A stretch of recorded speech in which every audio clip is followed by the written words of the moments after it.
آپ کا صحافت کی طرف جو سفر ہے وہ کیسے شروع ہوا؟ آپ اس طرف کیسے آئے؟ چونکہ میرا ایڈمیشن جو تھا وہ انیشلی انجینئرنگ یونیورسٹی میں ہوا تھا، ایک ایز اے انجینئر ٹیلی کام میں اچھا انجینئر بننے کے لیے اس فیلڈ میں نہیں آیا ہوں۔ مجھے لگتا ہے کہ مجھے اپنے فیلڈ کو چینج کرنا چاہیے۔ ہمارے جاننے والے دوست ہیں، انہوں نے مجھے میڈیا اسٹڈیز کی جا رہے ہیں، انہوں نے مجھے رہنمائی دی۔ آپ نے انجینئرنگ سے اپنی جو ہے آپ میڈیا اسٹڈیز میں آئے، تو اب تک کا آپ کا تجربہ کیسا رہا؟ بہت اچھا ہے جی، چونکہ تھوڑی ٹف ہے فیلڈ، باقی فیلڈ کی نسبت یہاں پر کام کرنے کی نوعیت تھوڑی ڈیفرنٹ ہے۔ ٹائم کی جو پابندیاں ہوتی ہیں وہ کچھ زیادہ ہوتی ہیں آپ کو، تو ان تمام پیرامیٹرز کو دیکھتے ہوئے اپنی فیلڈ کو کیری آن کرنا ہے، اپنی فیملی کو بھی دینا ہے، اور باقی جو آپ کے پیرلل چیزیں ہوتی ہیں ان کو بھی آپ نے۔ السلام علیکم ناظرین، میں ہوں آپ کا میزبان شمس الحق۔ موجودہ دور میں صحافی کو کن مشکلات کا سامنا کرنا پڑتا ہے اور سیاسی وابستگیوں نے صحافت کو کس حد تک نقصان پہنچایا ہے، اس پر بات کرنے کے لیے میرے ساتھ موجود ہیں جرنلسٹ اور اینکر پرسن عتیق ملک صاحب۔ السلام علیکم and welcome to the show. وعلیکم السلام ورحمۃ اللہ۔ Actually I am very honoured to be invited here, اور قاسم علی فاؤنڈیشن چونکہ بہت اچھا کام کر رہی ہے تو یہاں ہمارے لیے ایک قابل فخر بات ہے۔ اچھا عتیق ملک صاحب، جو صحافت ہے یہ ایک مشکل پروفیشن ہے، اور پاکستان کا شمار ان ممالک میں ہوتا ہے جو صحافی کے لیے خطرناک ترین ملک ہیں، اور اس میں صحافیوں کو کئی بار اغوا کر لیا جاتا ہے، ان کی جانیں بھی چلی جاتی ہیں، ان کو گولیاں بھی لگتی ہیں۔ تو آپ کا صحافت کی طرف جو سفر ہے وہ کیسے شروع ہوا؟ آپ اس طرف کیسے آئے؟ بڑا انٹرسٹنگ کویشچن ہے، چونکہ میں بائی چوائس اس پیشن میں آیا ہوں، اس پروفیشن میں آیا ہوں۔ چونکہ میرا ایڈمیشن جو تھا وہ انیشلی انجینئرنگ یونیورسٹی میں ہوا تھا، ایک ایز اے انجینئر ٹیلی کام میں۔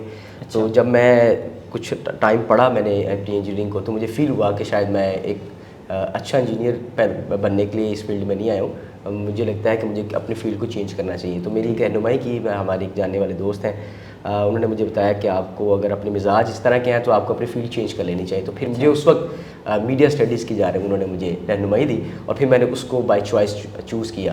تو میرا بیسیکلی جرنلزم میں آنا ایک میرا شوق بھی تھا اور میرا پیشن بھی تھا، تو ان دونوں چیزوں کو پھر دیکھتے ہوئے میں نے اپنی جرنلزم کو جو ہے وہ کیری آن کیا۔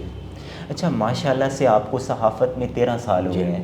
آپ انجینئرنگ میں تھے اور آپ نے انجینئرنگ سے اپنی جو ہے آپ میڈیا اسٹڈیز میں آئے، تو اب تک کا آپ کا تجربہ کیسا رہا؟ بہت اچھا ہے جی، چونکہ تھوڑی ٹف ہے فیلڈ، باقی فیلڈ کی نسبت یہاں پر کام کرنے کی نوعیت تھوڑی ڈیفرنٹ ہے، ورک نیچر تھوڑی ڈیفرنٹ ہوتی ہے، اور ٹائم کی جو پابندیاں ہوتی ہیں وہ کچھ زیادہ ہوتی ہیں آپ کو، تو ان تمام پیرامیٹرز کو دیکھتے ہوئے پھر آپ نے اپنی فیلڈ کو کیری آن کرنا ہے، اپنی فیملی کو بھی دینا ہے، اور باقی جو آپ کے پیرلل چیزیں ہوتی ہیں ان کو بھی آپ نے ٹائم دینا ہوتا ہے۔ تو مجھے اس حوالے سے تھوڑا سا مشکل ہے، ادروائز جب آپ اپنی پیشن کو کام کر رہے ہوتے ہیں اور اپنا وقت دے رہے ہوتے ہیں تو مجھے لگتا ہے کہ آپ کی ساری زندگی بھی اگر اس کام میں لگ جائے تو آپ کو کوئی فرق نہیں پڑتا۔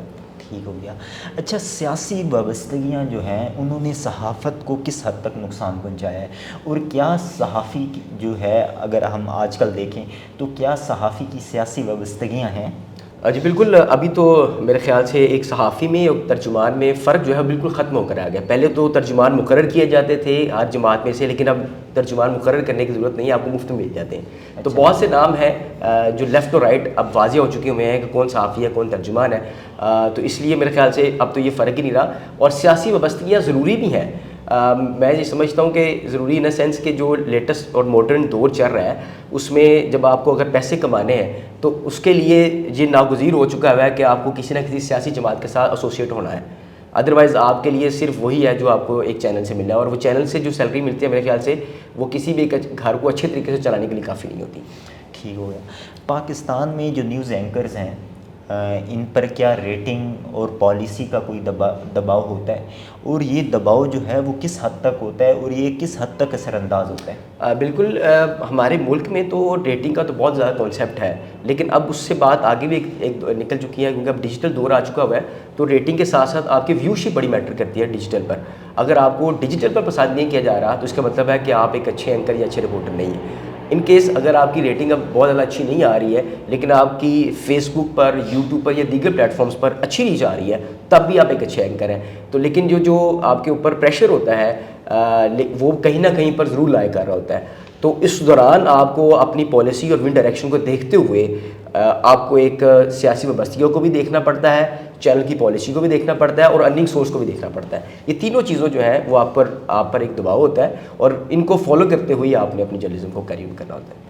اچھا, ایک صحافی اور نیوز اینکر کے لیے کیا ریٹنگ اور ویورشپ جو ہے وہ زیادہ اہم ہے, یا سچ دکھانا, سچ بتانا اور جو ریئلٹی ہے وہ بتانا وہ اہم ہے؟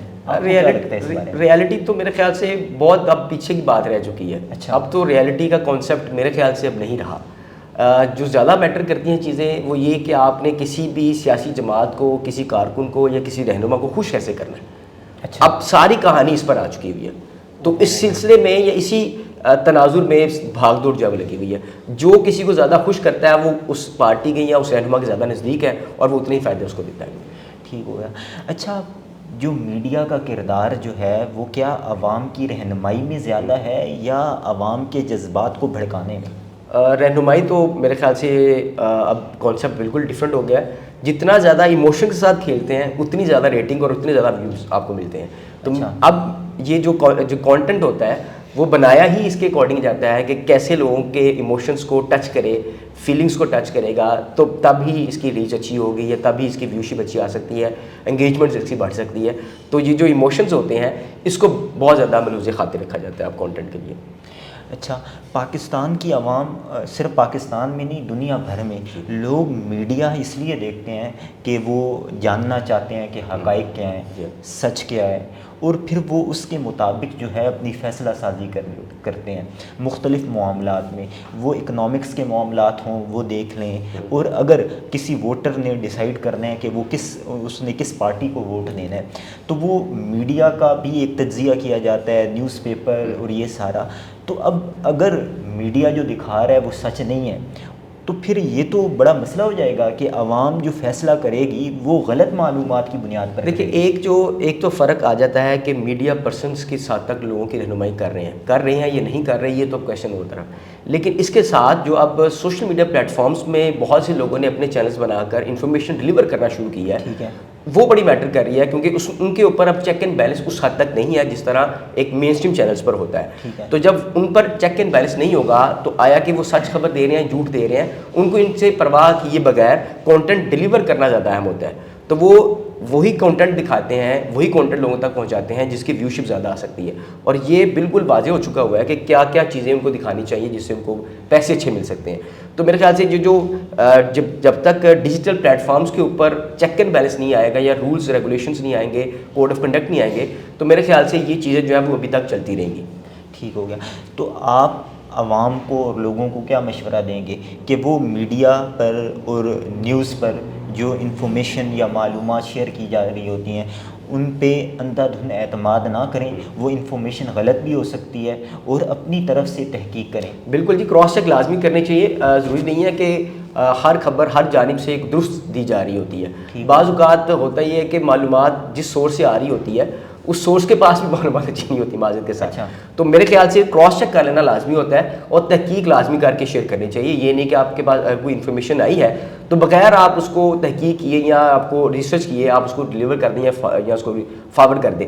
تو میرے خیال سے اب یہ وقت ہے کہ اس وقت میں آپ کو انفارمیشن کو چیک کرنا کوئی بڑی بات نہیں, کوئی مشکل نہیں ہے. تو چیک کرنے کے بعد آپ ضرور ڈلیور کریں تاکہ لوگوں تک آپ کی وجہ سے اچھی بات ضرور پہنچے.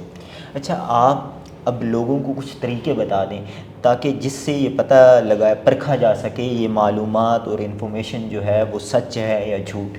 دیکھیے, سب سے پہلی بات یہ ہے کہ بعض اوقات ایسا ہوتا ہے کہ جی خبر آئی ہے کہ جی فلاں جگہ پر دھماکہ ہو گیا, تو ہمیں کوئی پرانی ویڈیو ہوتی ہے, ہم اس کو لاتے ہیں اور لا کر ہم اس کو فوراً سے شیئر کرنا شروع کر دیتے ہیں. اب تو گوگل کی ایک بڑی اچھی ایپ بھی ہے کہ آپ گوگل پر جا کر اس گوگل ریورس ایک آپشن ہے, آپ اس جگہ پر جا کر اس ویڈیو کا یا اس پکچر کا لنک شیئر کریں تو وہ آپ کو بتا دے گا آیا کہ یہ اے آئی جنریٹڈ ہے یا یہ پرانی ہے. اس سے آپ بڑے آسانی کے ساتھ گھر بیٹھے ایک اچھی انفارمیشن چیک کر سکتے ہیں. تو میرے خیال سے جب بھی آپ کے پاس سوشل میڈیا پر کوئی ایسی چیز آئے تو اس کو گوگل ریورس کے اوپر لازمی چیک کر لیا کریں. وہ آپ کو ساری چیزیں بتا دیتا ہے کہ آیا کہ یہ اچھی بھی خبر ہے, نہیں ہے, یا یہ جو اے آئی جنریٹڈ ویڈیو ڈال کے ہم ویوز لینے کی کوشش کر رہے ہوتے ہیں, یا وہ ہے. تو یہ میرے خیال سے زیادہ آسان ٹول ہے کہ آپ گھر بیٹھے بڑے آسانی اور بڑی جلدی کے ساتھ اپنی اچھی انفارمیشن جو ہے وہ تلاش کر سکتے ہیں. تو یعنی صرف سوشل میڈیا پر نہیں, مین اسٹریم میڈیا اور پرنٹ میڈیا پر بھی جو انفارمیشن ہو اس کو بھی ریچیک کرنا چاہیے. ٹھیک ہے. اچھا, آپ نے سابق وزیر اعظم عمران خان صاحب کا انٹرویو کیا, تو آپ کا تجربہ کیسا رہا, تھوڑا اس بارے میں بتائیے. بالکل جی, عمران خان صاحب کے ساتھ جو سابق وزیر اعظم ہیں ان کے ساتھ میں نے انٹرویو کیا تھا.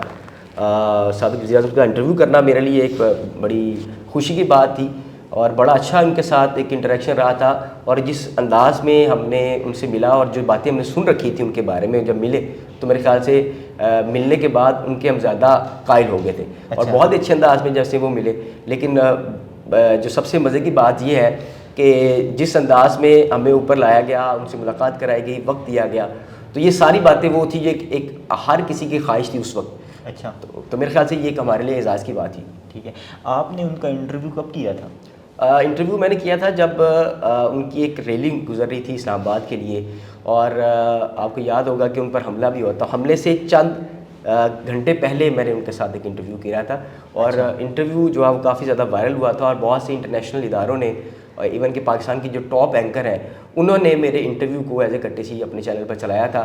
اور مجھے دعوت بھی دی گئی تھی کہ آپ اس پروگرام میں بیٹھے, لیکن چونکہ میں جس چینل میں تھا تو اس چینل کی پالیسی کے مطابق میں کسی اور چینل پہ نہیں بیٹھا تھا. لیکن اوور آل میرے لیے یہ فخر کی بات تھی کہ مجھے جب انٹرویو کے لیے وقت دیا گیا, اور وہ انٹرویو تھا وہ پوری دنیا پر بہت زیادہ دیکھا گیا اور سراہا بھی گیا, اور اس انفارمیشن کو جو ہے وہ بہت زیادہ کوٹ کیا گیا مختلف چینلز میں, اخبارات میں, ویب سائٹس پر.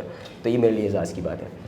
اچھا, پاکستان میں اب اسٹوڈنٹس کی, طلباء کی ایک بڑی تعداد ہے جو مختلف یونیورسٹیوں میں میس کمیونیکیشن کے ڈپارٹمنٹ میں وہ پڑھ رہے ہیں, میڈیا, اور اب وہ جو نئے آنے والے جو صحافی ہیں ان کے لیے آپ کا کوئی میسیج؟ اچھا, اور کچھ ایسے بھی ہیں جن کا بیک گراؤنڈ میڈیا سے نہیں ہے لیکن ان کا رجحان اس طرف ہے, جو سوشل میڈیا کے ذریعے یا جو الیکٹرانک میڈیا کے ذریعے چاہتے ہیں رپورٹنگ اور صحافت میں, تو ان کے لیے کوئی میسیج ہو؟ دیکھیں, جو بھی شخص ایک میڈیا کی چمک دیکھ کر آتا ہے, اس کے نزدیک جو پروٹوکول ایک صحافی کو ملتا ہے وہ صرف انہی چیزوں کو دیکھ کر میڈیا میں آنے کی کوشش کرتا ہے, خواہ اس کا تعلق میڈیا سے ہے یا نہیں.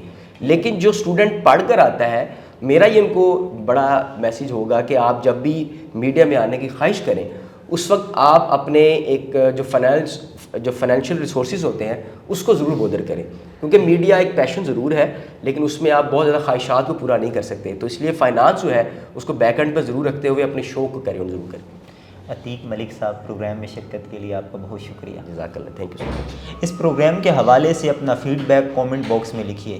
اگلے پروگرام تک دیجیے اجازت. اللہ حافظ.